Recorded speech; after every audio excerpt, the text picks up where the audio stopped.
Live from KSAT 12, the Nightbeat starts right now. Two 22-year-old men are behind bars right now after an armed robbery turned into a chase and ended with shots fired by police. Here's what we know. It all started around 4:30 this afternoon when San Antonio police responded to an armed robbery at a store near Harry Wurzbach and Austin Highway. The victim told police those two suspects stole his vehicle after threatening him with a gun and drove off in the man's car. Police ended up tracking down that car to an apartment complex on the north side just a few hours later. Officers staked it out and followed the car when it left the complex. When they tried to pull it over for a traffic stop, they say the suspects sped off. It eventually ended when the stolen car crashed at the corner of FM 1518 and Lower Seguin Road. That's just east of Randolph Air Force Base. When those suspects crashed, police say one of them got out of the car and ran away, then pointed their gun at police. Two officers fired, but no one was hurt. Both of the men in the car were eventually caught and arrested, each of them charged with aggravated robbery and evading police. Both of those officers who fired their weapons will be placed on administrative leave per department protocol. Well, police say it was an argument about street parking that led one neighbor to shoot another. The man shot, now seriously hurt at the hospital. Police say the two neighbors in their 40s got into an argument that eventually escalated, and police say one of those neighbors pulled out a gun and shot the other man several times in the chest. A person who lives nearby told us this is not the first time these two have argued about street parking. I looked out the window and the dude was pissed off, getting in his truck. And that's it. And then I saw the smoke. And, you know, it's over something dumb. And that's what's sad. Like, it should never be over something dumb. Police are still searching for that suspect. Well, when you wake up tomorrow morning, you'll be able to hit the polls. San Antonio voters can start casting ballots for the November election. How long could the lines be? Where can you vote? And what can you not wear? The night team Zaria Oates answering those questions, making sure your voting experience is as seamless as possible. Be prepared to wait if necessary. Election judges warn voters that lines could be long as San Antonians head to the polls on October 21st for early voting. Registered voters can vote at any of the 51 precincts that are listed on the county's website. Officials say casting your ballot using the electronic system isn't complicated. It's a touchscreen system where a voter will see a candidate or the races and the candidates on the screen, and it's similar to an ATM machine where they select the screen and select their candidates, and they do that all the way through the ballot. Before you vote, make sure you have your ID card. That can be a driver's license, state ID, passport, or military ID. Also, make sure you're not wearing any prohibited clothing to a polling location. You can wear anything, you just can't wear anything that is promoting anyone who is running for office. Be sure that they do some homework. We want to make sure that when you come to the site, you already know who your candidates are, who represents you, who you want to vote for. If you live in Bexar County, you can find a generic sample ballot on bear.org. Voters have from October 21st through November 1st to cast an early ballot, but the hours for early voting depend on the day you're going. The first week, Monday through Friday, polling locations are open from 8 a.m. to 6 p.m. But again, be patient, especially with our officials. They're working hard. The lines will be long, but we promise to work hard and get you through the line as quickly as possible. Details on the hours and locations where you can early vote can be found on our website. Zaria Oates, KSAT 12 News.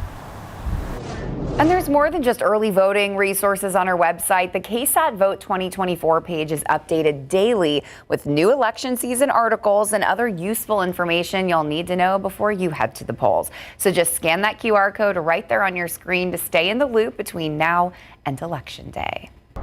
And some other useful information would be what the weather's expected to look like if you are fixing to step out to the polls first thing tomorrow morning. Let's get you a look at your Monday forecast. Low temperatures expected to fall into the low to mid 60s in and around the San Antonio area. Partly cloudy skies. It is slightly above average for this time of year. First thing tomorrow, not as cool as what we saw late last week. Temperatures in the afternoon also above average. 78 degrees expected around lunchtime. We've got a high temperature pointed right around 86 officially in San Antonio. Looking ahead to the remainder of the work week, not a whole lot going on. Not a ton of excitement in the extended forecast. Mornings slightly warmer than average in the mid-60s for the most part each and every day. Afternoons will be feeling more like mid-September instead of late October. Upper 80s and low 90s expected. So we are starting to warm things back up.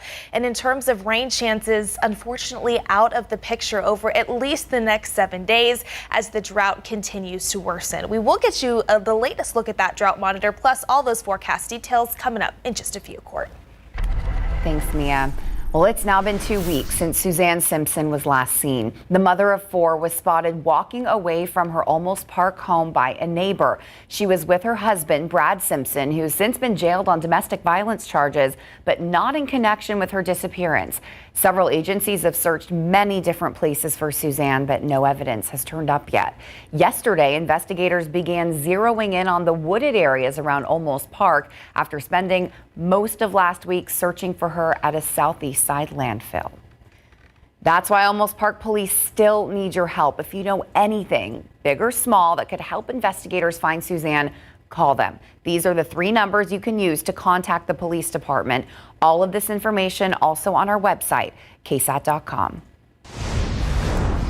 7 people are dead, 3 others in critical condition after a dock collapsed into the water on Georgia's Sapelo Island. Crowds had gathered for a fall celebration by the island's community of descendants of enslaved Africans, where the gangway collapsed, sending at least 20 people into that water. As ABC's Rena Roy reports, officials are calling this a catastrophic failure. Tonight, Georgia authorities investigating the catastrophic failure they say caused a dock gangway collapse, killing 7 people. It's going to be at the Sapelo Ferry dock, Sapelo Ferry. Just before 4 Saturday afternoon, the walkway that leads from the island to a floating dock crashing into the water at Sapelo Island, about 60 miles south of Savannah. More than 700 people there celebrating Gullah Geechee culture, descendants of enslaved Africans. These celebrations ended in a tragedy as a gangway that led from the dock to the ferry collapsed and approximately 20 people fell into the water. Emergency crews using boats equipped with sonar and helicopters searching for victims in the water. People were on the edge pulling people out of the water. They were laying on the side of the banks, and people were trying to do CPR to revive people. Tonight, 3 people remain in critical condition.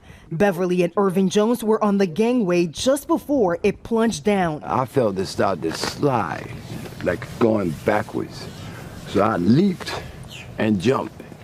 The 2 girls behind me, they fell in, the whole ramp fell in, collapsed. We were trying to throw out the life jackets, but the current was so hard it was just taking people away. And tonight we're learning the names of the victims who tragically lost their lives, all senior citizens ranging in age from 73 to 93. The State Department of Natural Resources, which operates the dock and ferries, now working to determine what exactly caused the collapse. It is a structural failure. There should be very, very little maintenance to an aluminum gangway like that, but we'll see what the investigation unfolds. And officials say the ferry bridge is relatively new, built at the end of 2021, which raises a lot of questions about why it would fail so soon. In the meantime, President Biden has spoken with Georgia's governor and local officials. He's extending his sympathies while offering federal resources. Near Sapelo Island, Georgia, Faith Abube, ABC News. Well, it is a way to combat healthcare staffing shortages that you probably haven't thought of. Robots. Calling elevator. Please stand aside.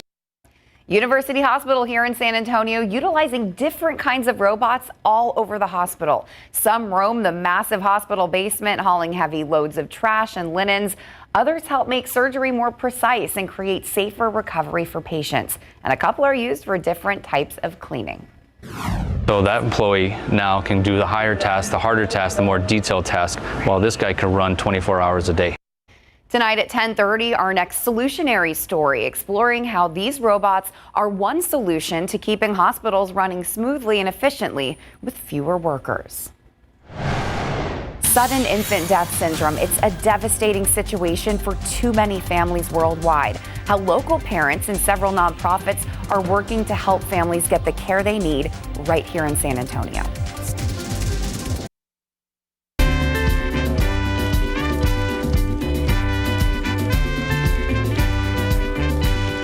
I'm making sugar skulls. The sugar skull represents your loved one that has passed away. And you decorate them with glitter, with feathers, colored foil, and you write the name of your deceased loved one on the forehead of it. And the reason that they're made of sugar is so that when you go to the gravesite, which is traditionally where you would place them, that the ants or the rain will eventually wash it all away, symbolizing the temporary status of life. We believe that as long as you're remembered in life, you're not dead. But what I do is I put about 5 pounds of sugar and 5 tablespoons of meringue powder. If you're gonna color it, this is where you would add the color. So once you have the sugar and the meringue powder mixed, you're gonna put in some water. And very little water is required. I get like a little thing like this and then just put it in tablespoon at a time, and it starts to get that kind of wet sand feeling. And once it sticks together like this, that's how you know it's ready. The sugar skull mold should have 2 pieces, the front of the skull and the back. You pack the sugar into the mold very tightly. You take a piece of cardboard and smooth out that part and then gently lift off. Sugar skulls were originally done when the Spanish came over and they showed the natives how to do sugar art. So I leave them for 24 hours to dry. I like to keep everything edible as I get some royal icing. It's basically what pastry chefs use as glue. And there you go. And you've made a sugar skull. Well, it is a devastating situation for too many families. Metro Health says sudden infant death syndrome, or SIDS, is the 3rd leading cause of death for babies around the world. Our Devin Karp spent the morning with parents and several local nonprofits who are working to help families get the care they need right here in San Antonio. It's like they say, you can't raise a child alone. You have to have a whole community to do it. Darian and Mercedes Cervantes just had their 2nd child, Natalie, and say seeing their family, friends, and even her older brother step up has made all the difference in taking care of her. He helps with her diaper changes. He helps feeding her. He's always like, oh, look, my baby sister. Oh, come look at my sister. Parenthood is a privilege for the Cervantes family, but they also understand the pain of losing a baby. The loss of a child hurts. We've unfortunately have lost one. It was a miscarriage, but it's still difficult. They spent Sunday morning at the 11th annual Baby Buggy Walk and Health Expo to learn more about resources to help parents in San Antonio. It's just so much work to have a baby, and there's so much that you need, and every baby's different. Healthy Start is part of Metro Health, focusing on supporting families from pregnancy to 18 months, because it says SIDS, or sudden infant death syndrome, happens far too often. From 2017 to 2021, SIDS was the 3rd cause of death, and it is a preventable cause of death. Corey Aburl says things like making sure moms stay healthy with vitamins, vaccinations, doctor visits, and early testing can help prevent SIDS, along with practicing the ABCs of infant sleeping, keeping the baby alone in their crib, make sure they're on their back, and keeping them in a crib. And it's a lot to remember. So, partners like Healthy Start and those who help moms remember all of those things, that's the way to go, because you've got just a partner that'll help you through it. Know that I'm with you the only way that I can be. Everyone from folklorico dancers to healthcare providers and nonprofits want to support families like the Cervantes, because as challenging as they say raising a family can be, they feel better knowing they don't have to do it alone. When you actually get to talk to someone in person and see them, it's beneficial, because you get to see like how they can probably relate to you and how you can relate to them. So it's more of like a one-on-one connection versus just scouring the internet over stuff. Devin Karp, KSAT 12 News. And it's one thing to just have experts talking to you. It's another thing to see families in the community come help each other. Yeah, it's incredible. It's one big effort. Yeah, it is. 100%. And seeing that they were out there earlier this morning, it wasn't too terribly bad. We knew that as well. A lot of the KSAT ladies got together to celebrate Sarah Spivey's baby shower. It was fantastic. But then I think as we got closer to noon, we went outside. Let's head back in. We were in the sun for a little while. It started to get a little warm out there. Yeah, I think that that's going to be a common theme across South Central Texas looking ahead to the upcoming work week. We had a 10% chance in the forecast this morning for a few spotty sprinkles. A few lucky folks well west of San Antonio, west of I-35, managed to find a little bit of very light rain. Notice here when we take up the estimated rainfall totals from Authority radar, it didn't amount to much, a few hundredths of an inch to a tenth of an inch at best, just to the west of Uvalde, near Eagle Pass, even near Del Rio as well. But as of right now, all of that, of course, is dissipated. It was quiet out there and warmer than average this afternoon. That continues to be the sight right now. And I think this is also going to be a very common trend into the upcoming work week. Take a look. No rain chances in sight, not just tomorrow, not just into Tuesday or Wednesday, but even into the second half of the week and into next weekend as well. Unfortunately, no notable rain chances currently in the forecast. And I do want to talk about why. As of right now, there's a little area of low pressure near the Four Corners that has sparked some scattered rain and thunderstorms across portions of New Mexico, Colorado, even the Texas Panhandle today. But instead of tracking due east, it works farther up to the north and east, which is too far north of South Central Texas to give us more energy to make better rain chances. So we stay pretty quiet and dry here in South Central Texas, and we actually will be under the influence of a high pressure system working back in over the next several days, which is why temperatures are expected to stay warmer than average, potentially even building by a few degrees, especially as we head into the middle of the week. Wish we did have at least some rain in the forecast. Today marked the 45th consecutive dry day in San Antonio, where we haven't recorded any measurable rainfall. Parts of Bexar County did manage to see some light rain on Friday, but we did not see any measurable rain officially at San Antonio International, which is the official climate site for the Alamo City. So the streak continues, and we need the rain. If you missed it, this is the latest drought monitor update that was released on Thursday. Drought continues to rapidly expand across our neck of the woods. Moderate drought, this tan color, now in place across the far eastern reaches of the area, across the coastal plains as well. Severe drought, this orange color, now extends farther off to the south and east of the I-35 corridor. And we've been keeping very close tabs on this pocket of red. That's extreme drought. That now has expanded into far northwestern Bexar County and even into additional parts of the Texas Hill Country. So fingers crossed as we head into late October and early November, we'll start to see some better pattern changes and signals that would give us at least some rain chances to talk about. But for now, focus will continue to be on temperatures. Right now, 72 degrees here in San Antonio. Mostly clear skies in place as we head into the overnight hours. I do think we will start to see a few clouds develop by wake up time tomorrow.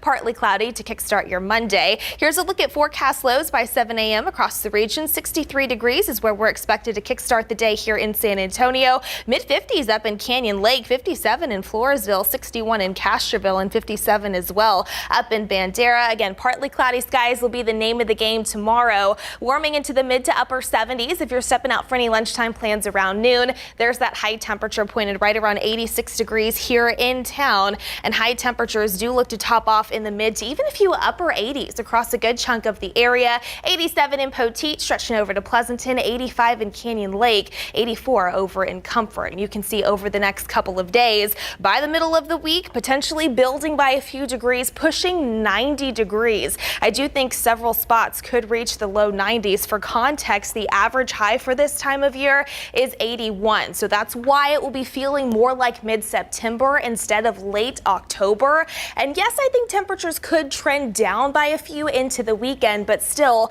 warmer than average looks to be the common trend court here over at least the next 7 days. By the way, nothing of concern for us here in San Antonio, but there are a few systems out in the tropics that we've been monitoring. We'll get you the latest details on those and where they are located coming up in the next half hour. I'd rather pay attention to that at this point. Right? Absolutely. I just want my sweaters.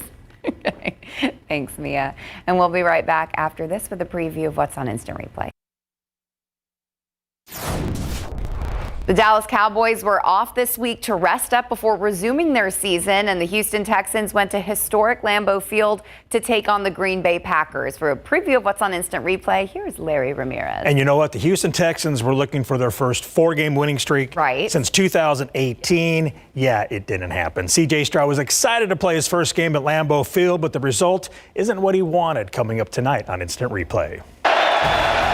They need 7. They're going to lose at least 7. C.J. Stroud didn't throw an interception or fumble the ball, but he was constantly under pressure by the Packers D. He failed to reach 100 yards passing for the first time in his career. We'll show you how the Texans stayed in the fight at Lambeau Field. Yeah, the students are now raining bottles down here. This is unfortunate. This is going to delay the game. That's the student section down there in the corner. They're not going to win the Taco Bell contest at this rate. No.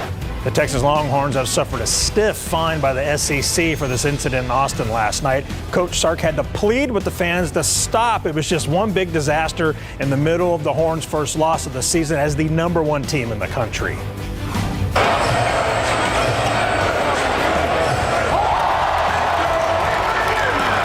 The Spurs 2024-25 regular season begins this coming Thursday, and KSAT 12 Sports will be up in Dallas for the Spurs and Mavs opening game. But before that, we sit down and go one-on-one with new Spurs veteran leader Harrison Barnes. And that leads us to tonight's instant replay poll question. How do you think the Spurs will do this season? Vote now at ksat.com/sports/poll, or you can use the QR code on the screen. We'll have the results at the end of the show tonight. And we'll have the best of big game coverage that has 2 best of categories in the same play. Plus, who takes the checkered flag at the Circuit of the Americas instant replay starts at the top of the hour, Courtney. I feel really good about the Spurs. Yeah, me too. I feel good about it. Yep. I have a good feeling. Good. All right. Thanks, Larry. We'll be right back.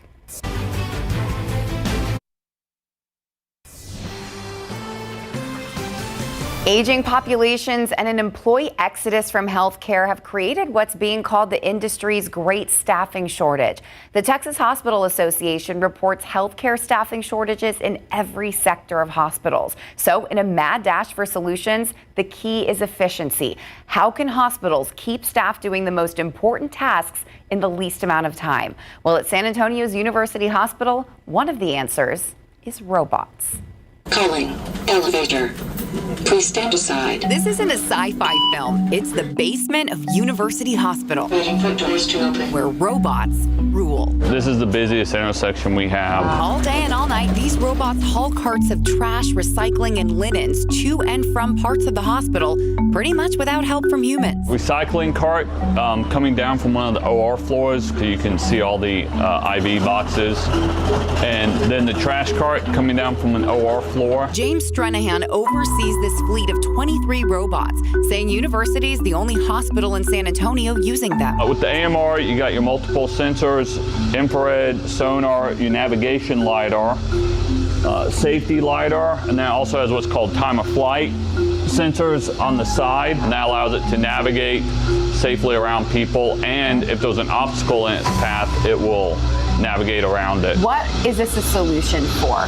You still need people to clean the ORs and all that, but they don't need to waste time to take the trash down to the trash room, and then also bring empty stuff up. And also with linen, soiled linen, which the carts can weigh up to 1,000 pounds. All the humans operate are these consoles on every floor. Send tug, they can do 9 because we have them numbered. Hit go, and now I have a empty trash cart scheduled to come up here. All the stuff that is going here, all the robots moving.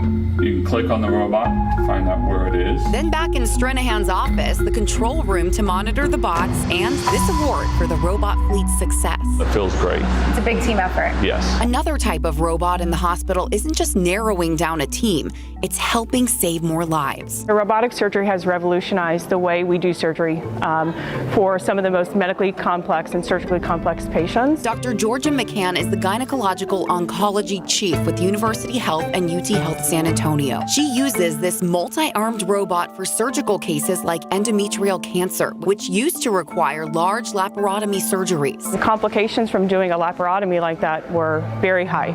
So 50% wound infection rate, 30% rate of wound dehiscence, prolonged hospital stay, complicated recoveries. Using this robot makes it an outpatient surgery opposed to a 2 to 4 day hospital stay. And McCann said using this robot, she can do arguably better surgery. It's amazingly more precise. So the magnification that you can see, the anatomic detail that you can see is incredible. So how does it work?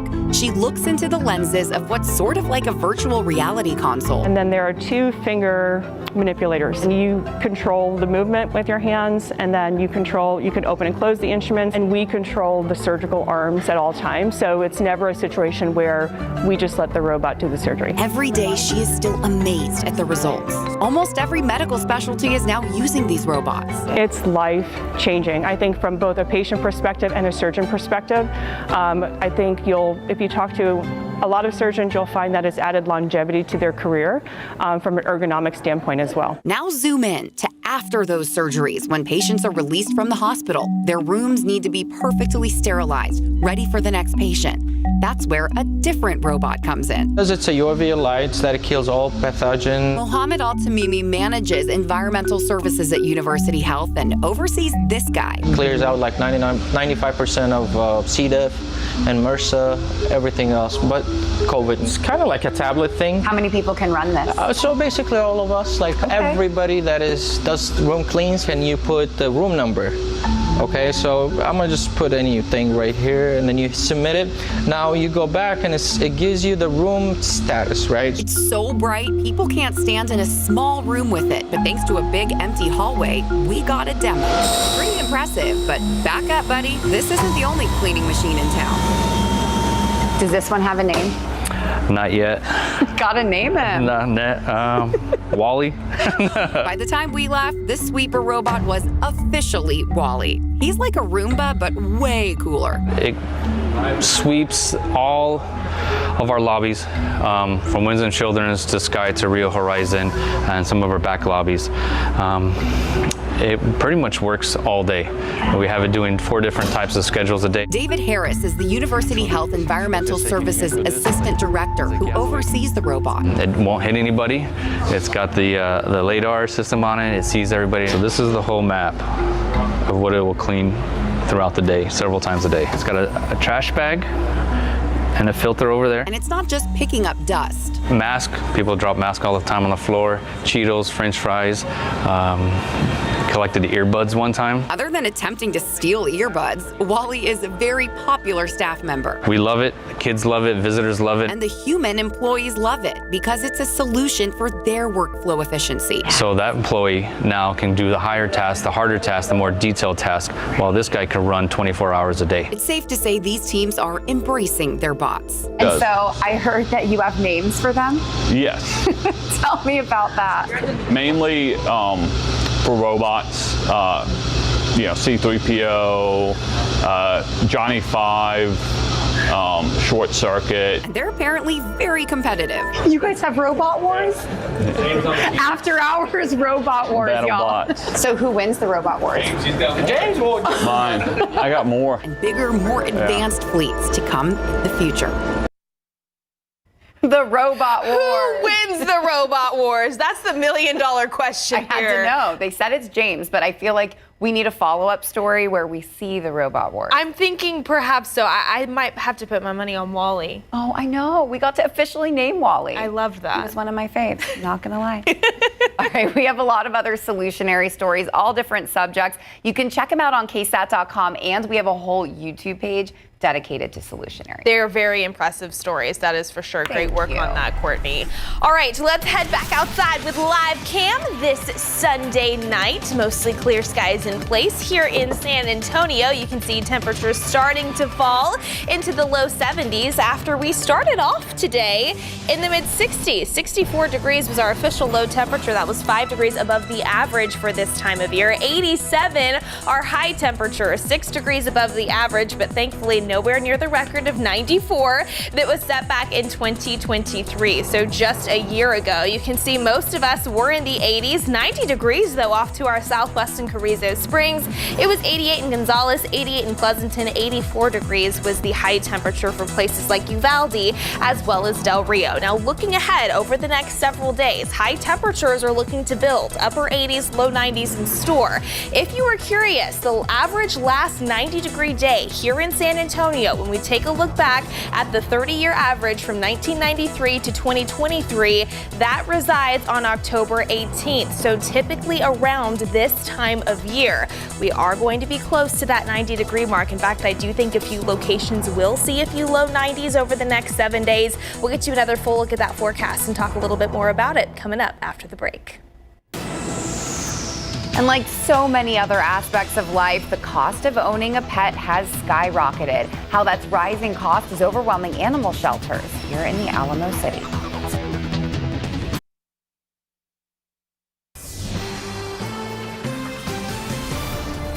The cost of living is so high that it's taking a toll on everyone in our community. That includes pet owners and even animal shelters. Between August 2023 and 2024, the cost of pet food supplies and vet care increased 7.5%. Our Patty Santos tells us how those statistics are impacting the everyday operations at the Converse Animal Shelter. I love the cats. Carol Weber gives what she can to the Converse Animal Shelter, Inc. Her time. And I come in and that's what I work mostly at 2 days a week. So I just love cats. Caring for her own cats at home, she knows just how costly it's gotten. Not just for the food. The vet bill is huge. You pay more for a vet bill than you do a doctor's office. It's a problem for the shelter too. Our biggest expense is the vet bills. Director Leah Carlisle thinks it may be one of the reasons more pets are ending up in her shelter. People bring them in from the street. Owners surrender them because they are no longer to afford to take care of them. We do try to help the community out if they need dog food or anything like that. With over 120 cats and dogs under its care, in 1 week the shelter goes through several cases of cat food and 600 pounds of dry food. That's not even counting the animals with special diets. Yes, we are a nonprofit. We run it solely on adoption fees and donations. Right now, donations, adoptions, and even volunteers are running low. The inflation and everything, no one being able to afford anything else otherwise. That was Patty Santos reporting, and she says there's another important message that animal shelters and even ACS have been stressing to the community. Now that's spay and neuter your pets. It could help mitigate the overpopulation and unwanted animals. The Spay and Neuter Network offers low-cost services here in San Antonio. We have all the information on how you can take advantage of that right now on KSAT.com. All right, so we've talked about locally what's going on. Don't love it, but not the best. What's happening in the tropics, we also need to pay attention to, even though it's probably not going to affect us. No, we're not going to see any impacts from any tropical activity that we have going on in the Caribbean, in the Atlantic Basin. But I do want to show you a few different systems that formed on Friday. So we had Nadine that actually made landfall near Belize, then scooted across Mexico over the past 24 hours. That has now dissipated as it's moved across Mexico, now pushing into the eastern Pacific. We now have Tropical Storm Oscar. This was a hurricane earlier today. It made landfall in eastern Cuba this evening, but has now weakened into that tropical storm classification. You can see as of the latest update in from the National Hurricane Center, winds now down to 70 miles per hour sustained. Right now, it's working to the west-southwest at 6 miles per hour, so very, very slow. Flash flooding likely thanks to the heavy rains from that system across eastern Cuba, but it's actually going to get picked up farther up to the north and then move eastward back into the western Atlantic into the upcoming week. So again, no issues or impacts expected, not just for us here in south central Texas from Oscar, but also to the lower 48 as of right now. So that is good news.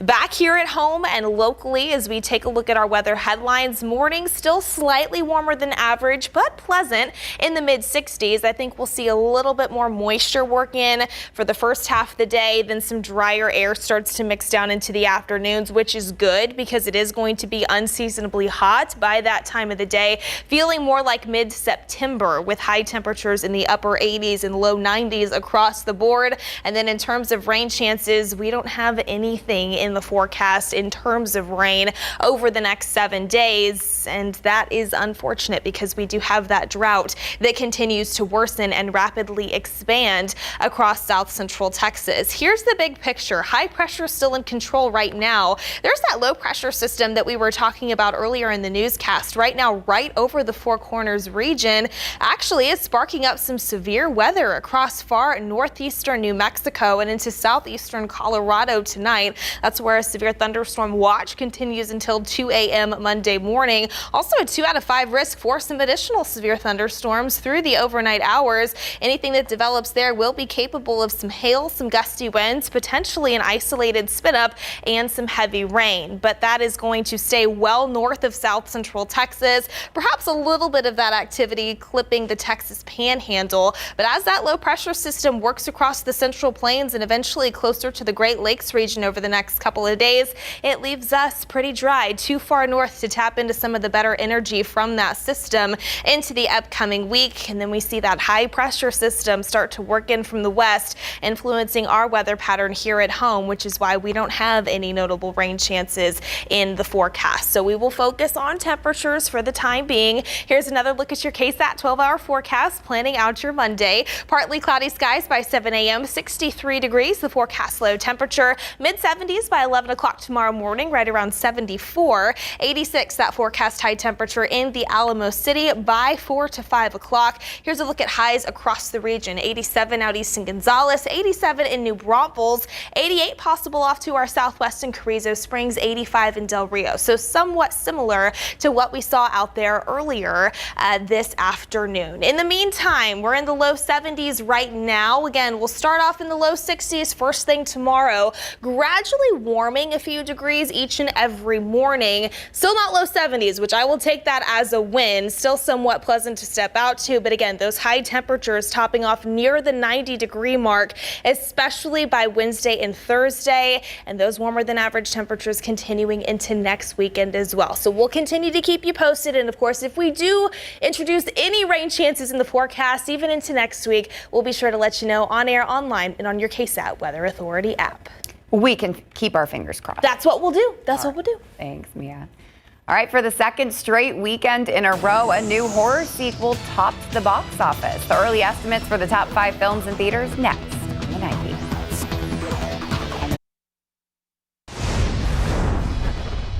We're going to make sure you have the time of your life. We Live in Time expanded to moderate release and rose to 5th place, earning $4.2 million. Beetlejuice stayed in 4th place, scaring up $5 million for a domestic total of $284 million.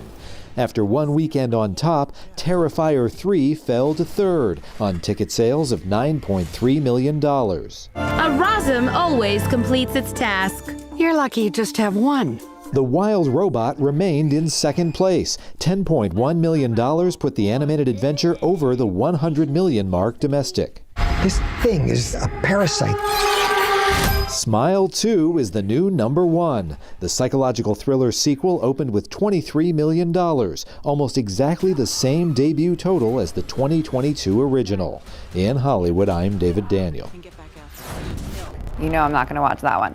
All right. Austin is proud of its roots as the live music capital of the world, but this weekend they were the sports capital of the world thanks to college football and open wheels racing. For more on what's on Instant Replay, here's Larry Ramirez.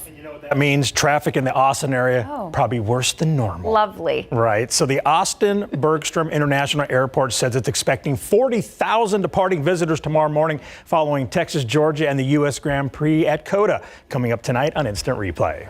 Lando Norris trying to get past Max Verstappen. They're dicing which way or the other. Down the main straight, the back straight. Down on the inside goes Verstappen. He forces Lando Norris wide off the track. Ferrari had a great day, and there's always a lot of action in Formula One. Austin has seen a lot of fun stuff this weekend for sure. First, the Longhorns and Georgia Bulldogs faced off, and today it was a U.S. Grand Prix at the Circuit of the Americas.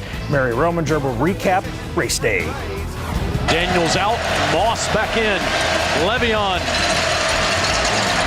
carrying state defenders near the goal line, touchdown. Texas A&M is at the top of the SEC standings with a 4-0 conference record. Now the number 14 Aggies will play the number 8 LSU Tigers Saturday night, and you can see that game live right here on KSAT 12. San Antonio FC will play their final game of the season in their regular season finale this coming weekend at Toyota Field. And we go one-on-one with the Spurs' Harrison Barnes. Instant replay is coming up right after the next commercial break, Courtney. You know what? I need to give a shout out to Mia for rolling prompter for us. She is. Add it to the resume. Doing a great job. Good job, Mia. We love you. All right, we'll be back after this. Well, that is all of our time for now. For all of us at KSAT, thank you so much for watching. Be sure to tune in to GMSA for all your latest overnight news. And all new instant replay starts right now.